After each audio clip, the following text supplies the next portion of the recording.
As the world grapples with the coronavirus crisis, 4 countries, Spain, Turkey, Ukraine and the Czech Republic, are now returning made-in-China testing kits. That's right, a resurgent China is now exporting medical equipment and testing kits around the world as a goodwill gesture. But these Chinese kits were found to be of substandard quality. Spain, the second worst affected country in the world with over 65,000 cases and 5,600 deaths, acted in desperation.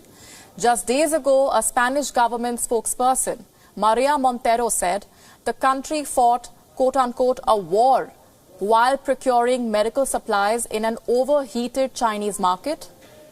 But the testing kits purchased from a Chinese firm were faulty. According to the Spanish newspaper El País, these kits could detect only 30% of the cases.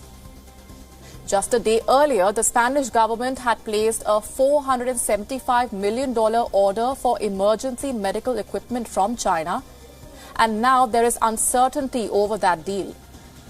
The testing kits sent to the Czech Republic were even worse. 80% of the rapid test kits sourced from China were faulty. For these countries, it may have been bad business in usual times, but amid the outbreak, it can be disastrous.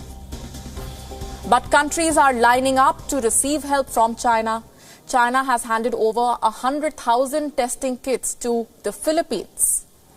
China is supplying over 10,000 testing kits to Africa as the coronavirus cases rise across the continent. Poland will be receiving more than 10,000 kits along with protective gear and masks. Here's the Philippine Foreign Secretary singing praises for China. A tremendous help of China. It is a model for what the rest of the world should be doing.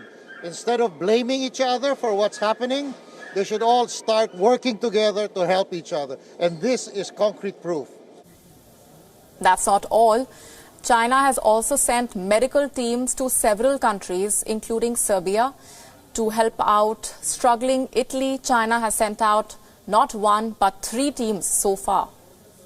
In total, China is said to have extended its so-called generosity to 89 countries and 4 international organizations. Playing this role of a savior could help the Asian giant absolve itself of any blame for the deadly outbreak.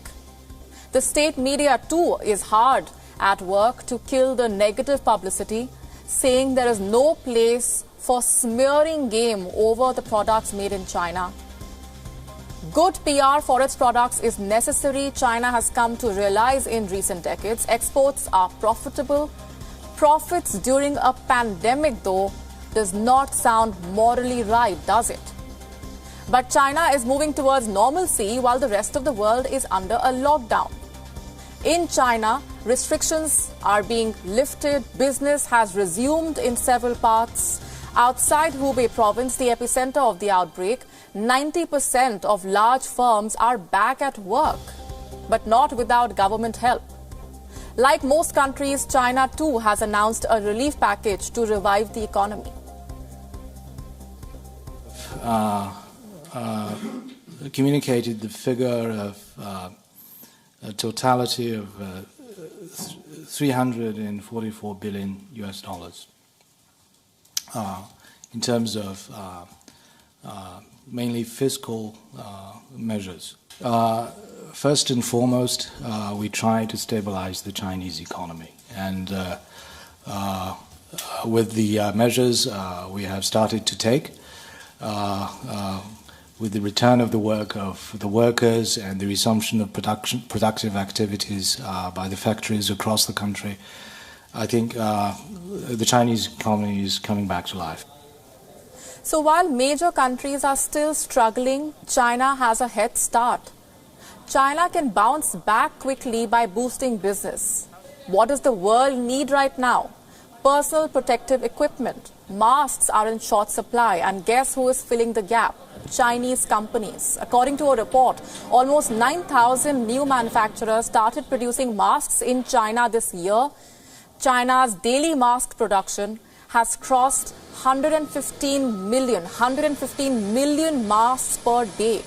Take a look at these two companies making the most of the situation. BYD, a company that normally makes electric cars, says it could make 5 million masks per day. Foxconn, the Taiwanese company that makes iPhones, says it can make 2 million masks per day. Chinese firms are helping the government win the PR battle. The New York governor, Andrew Cuomo, has thanked Huawei for donations. Huawei, the Chinese company that the US government, remember, blacklisted due to security reasons. Foreign companies based in China have reopened with nearly 80% of the workforce back at work. BMW's factories resumed operations in February itself. Fiat Chrysler has also restarted production. Foxconn has resumed work in its mainland China factories. Foxconn famously makes iPhones. Tesla's factory has reopened as well, reportedly with help from the local authorities. So what does all this mean? Is China casting itself as the savior of the world, promising essential medical help at the drop of a hat? Or does China want to be the godfather to a world in crisis, allegedly out of goodwill, while pocketing the profits?